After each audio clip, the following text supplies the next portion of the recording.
What's up, guys? How are you? This is Andrew with ADS, here to bring you the very best in marketing and branding tips, as well as business tips for those of you who are entrepreneurs, solopreneurs, and personal branders.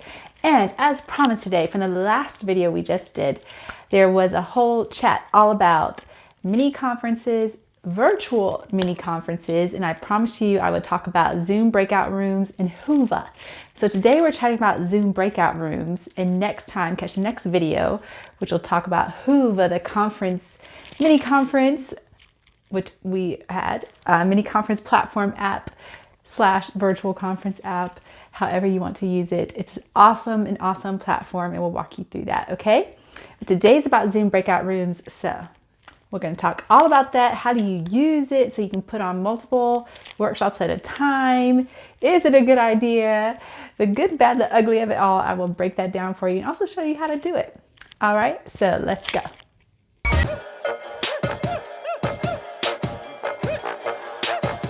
So before we even get to how to do Zoom Breakout Rooms, I'm going to tell you why we chose it, because hopefully this will help you decide if Zoom Breakout Rooms will be right for you and your event or meeting or whatever it is that you're putting on. What we were trying to do was have the virtual version of our in-person event. So we had an event last year called Brand Tech Day.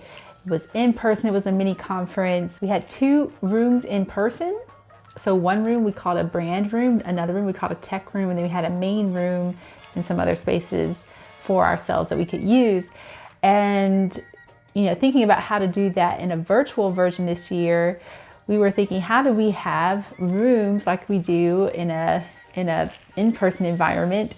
And what we came up with was Zoom Breakout Rooms, because that was a new buzz term that was coming around, that people were starting to use these breakout rooms. So we explored that, and we're trying to figure out, is it possible with the agenda that we've created so far for our day, is it possible to accomplish that with Zoom Breakout Rooms? And so for us, and I'm not saying this is advisable for everyone, but this is what we did this year. We did 6 workshops at a time, 3 times in one day. So we did it at an 11 o'clock hour, 1 o'clock, and a 2 o'clock hour. We had an opening session in the morning. We had a noonday session in these sessions is where everyone came together. There's one room, but for the workshop sessions where we have several workshops and panels going on at the same time, those were 6 rooms to manage, 6 events going on in the same hour. So again, I don't necessarily advise that for everyone, but I will say this is how we decided to tackle this problem this year using breakout rooms. It did work, and we did learn a lot from it. So I'm hoping to pass along that information to you today so that you can learn from what we did and improve upon it for your event. So again, we had 6 things going on at the same time. What we did was we created 6 different breakout rooms so that each event could happen in each different room.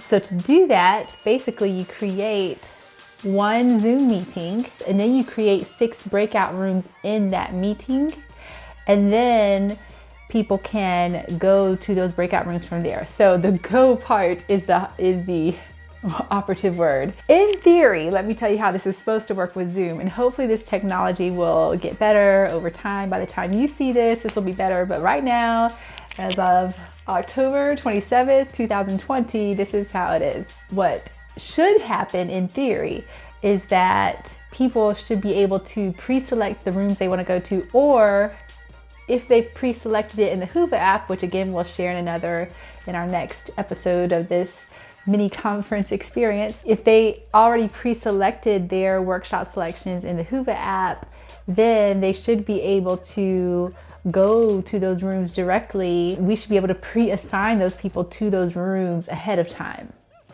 The problem with that is pre-assigning in breakout rooms with Zoom only works if everyone has the latest version of Zoom. They have to have the latest version. Without the latest version, people can't be pre-assigned to rooms. They actually have to have a Zoom account, and they have to have the latest version of Zoom in order for the pre-assignment thing to work. I know, it's crazy. I know. So it shouldn't work like that in real life. That's not like the best case scenario, but that's what would have to happen in order for that pre-assignment thing to work. So we knew that wasn't going to be a good deal. That wasn't going to happen. because not everyone has a Zoom account, even though it's free. There is a free version of Zoom, but not everyone has it. Not everyone's going to download it for sure ahead of time. And not everyone's going to get the latest version of Zoom either. They're not necessarily going to update. You actually have to update yourself to the latest version of Zoom. It doesn't always necessarily automatically happen. Although some things like my Outlook with Zoom does happen automatically, it seems, but you have to actually physically go and download. I believe the link is zoom.us/download. So I'll leave that link here. And that is how you can get your people to get the latest version of Zoom. But again, this is a lot of coordination. If you remember from the last video, people do not read. So do not count on your people doing this, even if you tell them several times ahead of time, get the latest version of Zoom, get a Zoom account, la, la, la. Remember, people will not read. They will come to your event last minute and they will not have what you want them to have in order for the experience to go the way you want it to go for them. Remember that. So if you keep that in mind, maybe you can get a good percentage of people to do that. But again, that's very labor intensive. It's a lot of work for a virtual conference. So this is what we came up with. We created, again, the one Zoom link that could host all the events for that hour. So again, we had 6 workshops/panels going on in 1 hour, 6 events, and we needed 6 rooms for them. So you create one Zoom meeting and then you create the 6 breakout rooms, or, again, how many you need, 2, 3, whatever. You create those breakout rooms ahead of time. You can do that in the Zoom app and we'll show you how to do that. So you can create those Zoom breakout rooms ahead of time. Again, if the people have Zoom accounts and they have the latest version of Zoom, you can pre-assign them to their rooms, but otherwise, like I said, you're gonna have a fallback. So being that you can't pre-assign people, the other option is self-selecting, which would be great. Again, in theory, if this worked how it should ideally work, people should have the opportunity to self-select the room they want to go to. So if you have the rooms available, they're pre-made, you open up the rooms, people should be able to go to the room directly. Ideally, that's how it should work. However, there's an issue with that. Again, if people do not have the latest version of Zoom. And for us, in our experience, nearly everyone involved that definitely needed to do this had to download Zoom, the latest version, ahead of time in order to be able to do this. They had to go to that link, download it, go through the steps and process, and then after all that, they would be able to self-select their rooms. And that is ideal because then you don't have to deal with them directly. When both of those things do not work, pre-assigning rooms, which would be great again, or self-selecting rooms, again, which would be great, the fallback is that you, the coordinator, or someone who is responsible over that Zoom account with that Zoom link, has to be basically a traffic controller of people. You physically will have to move people to rooms yourself. Click on their name and say what room you want them to go to. This is not so bad when it's a small group of people. Say you have 10 people or something and you know them and you already know where you want them to go. If all you had to do was like a small group, that wouldn't be so bad. In a mini conference size where you have 60 people at a time, 100 people at a time that you have to do this with, it is very time consuming. There is one thing that we did discover in this process of trying to figure out the tech side of this mini conference. There is one thing we did discover that was interesting, which was that you can actually evenly assign people to rooms, which was nice. You could boom, push a button and they all evenly get dispersed to those 6 rooms all at once. The problem with that is if you have specific rooms, you're going to need people like your speakers, the people who introduce the speakers, the room host as we call them, and the panelists, if it's a panel. Those people have to go to those very specific rooms. They can't just be dispersed wherever, right? So that is another issue. So Zoom does have all these options, but you have to think about what works best for you and what's realistic, at this time that you are using it. So if this is much further in 2021 when you're seeing this and Zoom has fixed these problems, hallelujah. Good. I'm happy for you because it needs to be fixed. But until then, those are the situations and things you have to choose from. Pre-assigning, again, which requires people to have those things I mentioned. They have to have the latest version. They have to have a Zoom account. And all of this ideally requires people to have the latest version of Zoom downloaded manually. So you can pre-assign rooms. You can have people self-select, or the other final option, which is the fallback, is the traffic controller, event host, or someone behind the scenes who has this responsibility is in charge of moving those people to those rooms. Okay. It is not the most fun job. Think of switchboard operator. You are, saying, hello, where do you want to go? This room? Okay, good. Let me put you there. And now where do you want to go? Room Z? Okay, let me put you there. You are playing all these people one by one. It does take time. So again, not ideal, but I will tell you how we handled it. At one point, we probably had 60 people going to these rooms. And that also did not include like our speakers, panelists, blah, blah, blah, blah, all those extra people. So all these people had to go to rooms all at once. We did have a DJ who we thought would be awesome to kind of fill in that space while we sorted people to rooms. We did have a DJ. However, what ended up happening was that people would speak out loud their room preference, and then we would have to go find them in the list and move them to their room directly, which again, if you have several rooms and several people, this can get a little bit hairy because you have to really be on that person who's the traffic controller, as I call them, or the switchboard operator, has to be on their P's and Q's to move these people quickly. So we had the DJ for filler space, but then when people needed to speak up loud about where they were going, then that didn't work so great. So that ended up not being an option, but we did think about it. Okay, so you'll have all these people. One good thing that is a good practice, regardless of however many rooms you have, is to have a slide up, share your screen, share a PowerPoint slide that shows the names of the rooms, so people know what rooms are available, so they know which ones they can go to. That is very helpful. Make sure you have the right screen up at the right time. One time I had like the totally wrong screen up. So, once you realize that, obviously you should fix it. But, having the right screen up with the rooms to show them where they can go is really helpful, because again, this is virtual. Not everyone has a printed program. Our VIPers did, but they need to know, if they've not read ahead of time, they at least need to know titles of rooms so they know, okay, well, I want to go to the social media room, or I want to go to the PR room, for example. So that definitely helps. That was a good practice to have that slide up ahead of time. It also is a good practice to tell people at the beginning of the day how this is going to work. So you have to explain to them what breakout rooms are, what to look for. If they have the latest version of Zoom, they're a Zoom user, and they have the latest version of Zoom, they can have the ability to move in between rooms, but not everyone will have that. So you can tell them what to look out for, what that Zoom breakout room icon looks like, and how this will flow. But for most people, if they do not have the latest version of Zoom and all that good stuff, then you have to tell them the process. And for us, the process became, this will take a moment, so take a break. This is a good time to take a break.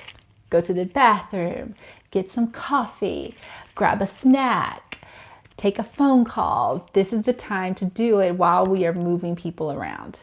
So one thing that did not work well was for people, when you have that many people in a room needing to be shuffled to other rooms, it did not work well for people to put it in chat, because if one person is handling all that, this just becomes impossible to read the chat and put people in places. So that's why the verbal thing became an easier thing to do. So if people do not have a preference, a very quick and fast way to do this is to move people directly all at once.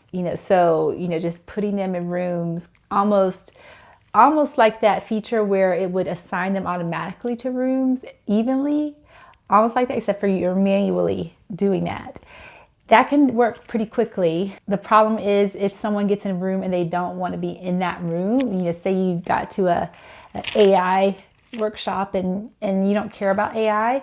So what you have to tell people is if you get put in a room you don't want to be in, come back to the main room and we will put you, you can let us know what room you prefer. But the point is that you're buying yourself time, you're getting these rooms started. So that's another key point, is to give yourself enough time. If you're in a situation like this where you're having to physically move people to rooms, give yourself enough time and build that into your schedule, into your day, a good 10, 15 minutes, depending on the size of the people who you're going to have to move. If it's 60 people, if it's 70 people, you're going to need a good 15, 20 minutes to move all those people. And then you'll be in there shuffling people who come back to the room, because there's always people who invariably, they'll sit in there for a minute and they'll listen, and then they'll say, and then they'll be looking at their program, just like they would in a conference. They could be sitting in there and they sit in there and they're like, you know what, I'd rather go to this other room. And they physically get up and walk to another room. And virtually people want to do that. If they want to get up and go to another thing because what they sat in is not necessarily what they were thinking, then, you have to be able to accommodate that. So you as a controller will pretty much be busy, I would say 70% of the time, moving people. If you have an hour long block for a workshop, for example, 70% of that time will probably be spent trafficking people. So you will be in the main room while these sessions are going on and you'll be trafficking people. That's really how it goes. The other important thing to know is that sometimes people will just get stuck. They'll get stuck for some reason. They can't figure it out, especially when you use it in tandem with a conference app like Whova. Sometimes that app, and we'll discuss this in the next video too, but sometimes that app, if you're using it in conjunction with Zoom, which are supposed to play friendly, and they do for the most part, sometimes it doesn't play so friendly. And so what we had to tell people was try going out and coming back in, and try using the direct Zoom link. So we sent an email early in the day with the whole agenda, with everything hyper-clicked over to the correct workshops in that email.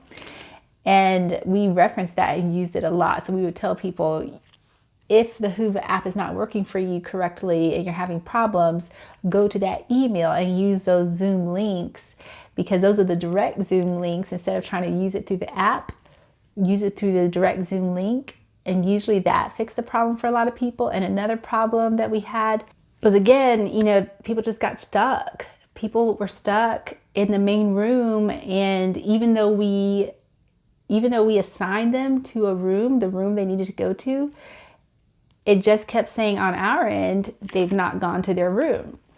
But on their end, they couldn't see where they were able to go to that room. On their end, they should see an invite that says, go to la la la room where you've been assigned, basically. And they weren't seeing that for some reason. So for some people, they've had a really hard time, and this is just one person in particular I'm remembering, had a really, really hard time trying to get to the right room. And we just had to keep telling them, please try going back out and coming back in, use a direct Zoom link, so after a while it seemed to work. And for that one person who was stuck, what also seemed to work was after they went in and out for like the third time, sadly, we tried moving them to a room that they did intend to go to, but just to see if it could send them to another room, and it did. And then they were able to come back, and after that seemed to fix it for some reason, and then we were able to send them to the right room. So weird. Don't know why, do not know why, but I'm just telling you a couple of common problems that we ran into. So in case you see that, you are able to fix it on the spot a little faster than we did. So, all right, now, if I've not completely scared you away from Zoom breakout rooms, which please don't be scared, they're not scary places. They are super helpful. It is awesome, amazing that we have this capability. You absolutely should try Zoom breakout rooms if you haven't, and I highly recommend trying it out with your team. Or if you don't have a team, try it out with your family and friends as a test run so you can see for yourself how this works in real time, in real life, because there's nothing like that, right? Like I can tell you and I can show you on here, but you doing it yourself is really going to help so much. So I highly recommend doing that ahead of time. It's going to be so super helpful for you. All right, and now I'm going to show you how to get to Zoom breakout rooms and how to set them up and how to move people and all that good stuff. Let's go.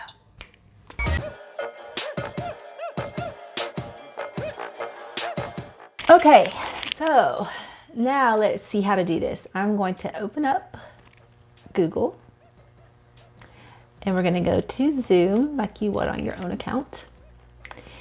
And I'm going to sign in. Blobby, signing in. Okay, now I'm going to schedule a meeting. I'm going to call this test mini conference. Yada, yada, yada, put something in there. And this is going to be for, let's say, 5. Let's just call it 5. I'm going to say it's for an hour. And you can set all this up as you like. We're going to turn all these videos on, mute participants upon entry. Great for your events. Mute them from the beginning and let them figure out how to unmute themselves when they want to talk. But you don't want that problem from the beginning with a mini conference. Mute them from the beginning. Okay, you see down here where it says breakout room pre-assigned. If you do not see this on your screen, it's because you have to go to your settings and enable that for yourself. So you're gonna go, I believe it would be to your plan. Let me just go over here where it says like account settings. I believe it's in there, and you just want to look for breakout rooms and you're going to click enable. You have to scroll through so much stuff, but look for breakout rooms enable, and I'll give you a link where to find that below in the description. So look for that if you are having problems finding it. But if you do not see this breakout room pre-assigned option, it means you have not enabled breakout rooms yet on Zoom. So make sure you do that. Very important. So I'm going to say breakout room pre-assign, and this is where you can create your rooms. So you just click create rooms, click that little plus button, and so it already made a room, and this is where you can edit the name of the room. So you can call it whatever you want. You know, this is like workshop 1. You know, they can be themed rooms, candy room too, whatever, you know. So we'll just make like, let's make 3 rooms. ADS room. I'll just call it 3. You don't have to have numbers. You can call it whatever you want. And then you're going to save these. So you saw that where it says no participants yet. You can like physically add a participant. Or like up here where it says import from CSV, it has all these instructions on how you can import your participants to this pre-assigned feature. But remember what I said, they have to be a Zoom user. They actually have to have a Zoom account. Even though it's free, they actually have to have one. And ideally, they need the latest version of Zoom. So those are those options. But again, until that gets fixed, I don't recommend doing that because most people will not have it. You can input all those names, and then when you go there to your event expecting people to be pre-assigned to rooms, they'll all stay in that same room. It won't happen because they don't have a Zoom account, and all this other stuff has to be lined up in order for that to work. And as you know, again, people don't read, so it needs to be simple, simple, simple. That does not work right now as of, again, October 27th, 2020. So you create these rooms, we're going to save them. Okay, and it says 3 breakout rooms. So you can always come back here and edit this. Definitely record your meetings. Okay, and this says on the local computer. Normally, I would say record in the cloud because that gives you so much space. It's not bogging down your computer. However, the issue with breakout rooms is that you cannot record your sessions in the cloud. As of this moment, again, as of this moment, it has to be on your local computer. So you can assign, what we did was we assigned room hosts to these rooms, but they have to have the ability to record. So you, as the traffic controller, Miss or Mr. Traffic Controller, you are going to have to give those room hosts or those people the ability to record before they get into their room. So again, this goes back to the video last time that we did on mini conferences, organizing a virtual mini conference. We said, give people time, speakers, room hosts, whatever, all the people critical to a room, let them come in first, give them a time to come in first, and then give your participants a different time afterwards, 5 minutes later, 10 minutes later, to come in and get assigned to their rooms, because you need those critical people in their rooms, and the people who are responsible for making sure that content gets recorded have to be in those rooms already, and they have to have the ability to record. So you as a host have to give them the ability to record before they go into those rooms, or else what's going to happen is they're going to be in that room and you impressed upon them, make sure you hit record when you're in that room, and they're not going to be able to record. They won't have a record button. You actually have to manually do that before they go into the room. So important, so important. And what they'll do is they'll press the help button and they'll say, please come to my room. But the problem is, if you're still moving people, you can't come into that room to help that person record.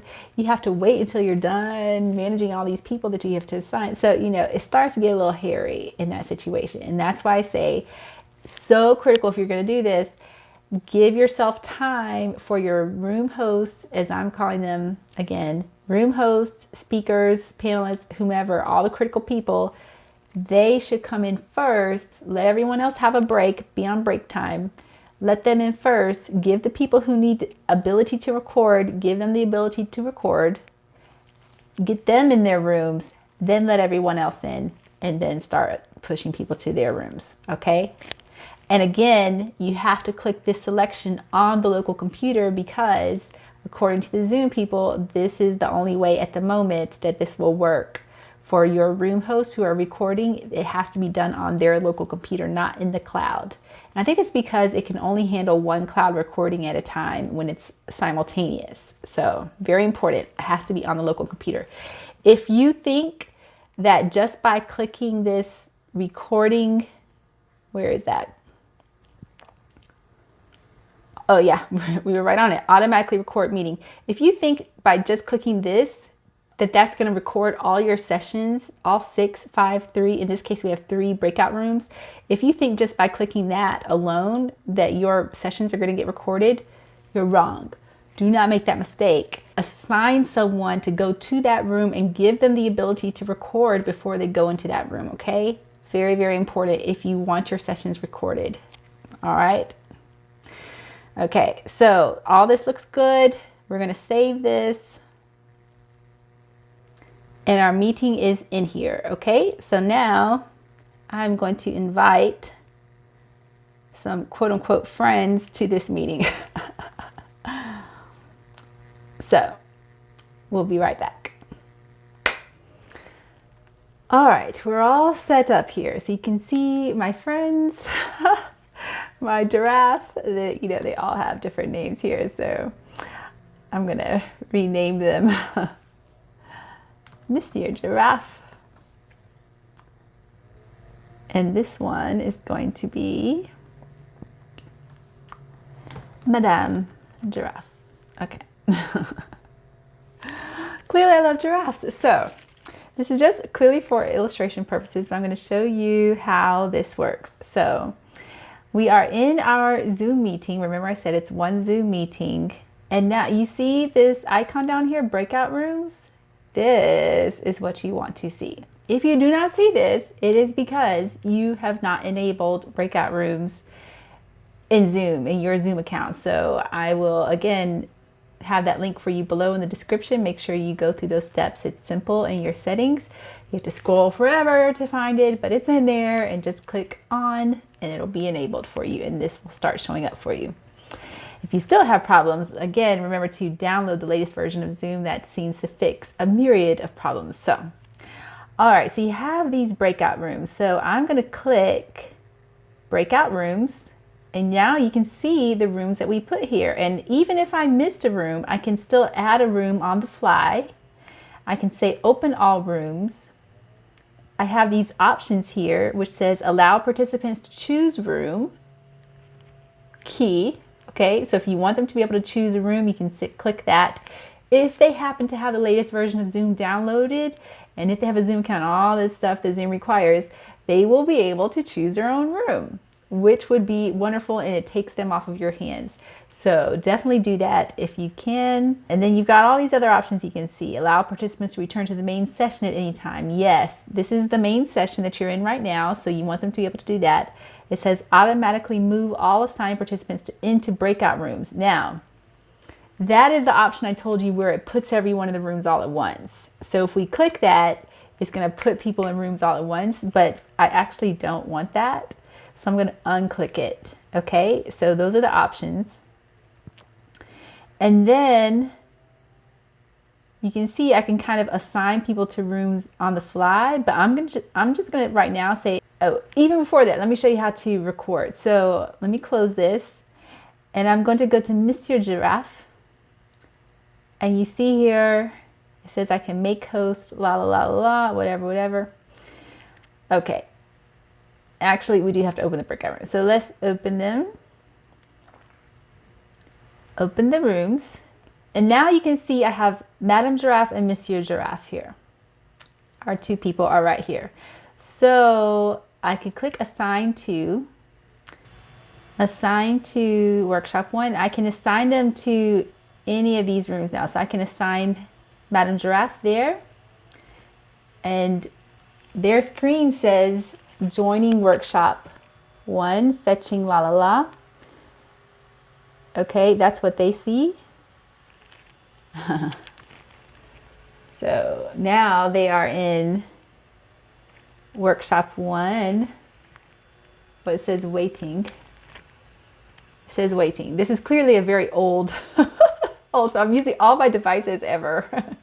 So, all right, Madame Giraffe is now in workshop 1. So she's good. And then I'm going to assign Monsieur Giraffe. He's still in the main room here with me. I'm going to assign Monsieur Giraffe into Candy Room 2. And it says not joined. It says joining Candy Room 2. Oh, you can't see that, but it said joining Candy Room 2. And now Monsieur Giraffe is in Candy Room 2. You see I'm being creative here for you. Okay. All right. So now that they're in there, I can join any one of these rooms. I can join workshop 1. So now you can see what they see, joining workshop 1. And now that I have these participants in here, I can click Madame Giraffe. Okay, it's not letting me show you this here. It's probably because these are all my accounts. But if you were to right click, typically you should be able to give them the ability to record. If you right clicked. So again, this is worth testing out with your people, but in real life with real people and not the same account, which is what I'm using here, it worked like that for everyone. So, all right, I'm going to leave this room. I'm going to say, this is very important for you. You see this where it says end meeting for all, leave meeting, leave breakout room. You do not want to leave the whole meeting. You just want to leave this breakout room. So it says returning to main session. So it's taking me back to the main room.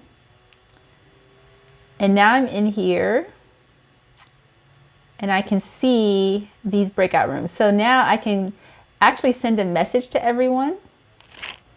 And it said, I can say rooms closing in 5 minutes, you know, so people know it's closing. And it says a little message that pops up. I don't know if you can see that. It says rooms closing in 5 minutes at the bottom there. So that's what they see, a little message like that. Okay. And then I can close all the rooms. And when you close all the rooms, it's giving this 60-second breakdown. So it says on their end, it says breakout rooms will close in 47 seconds.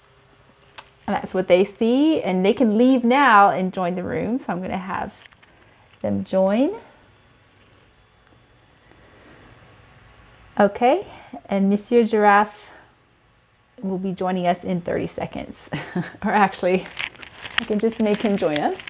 All right, so you can kind of see how that looks on everyone else's end and on your end. And so everyone is now back in this main room, as you can see, Madame Giraffe, Monsieur Giraffe. And, you know, you've got all these other options, spotlighting people and all this and whatever. So that is a little bit how you can play with breakout rooms.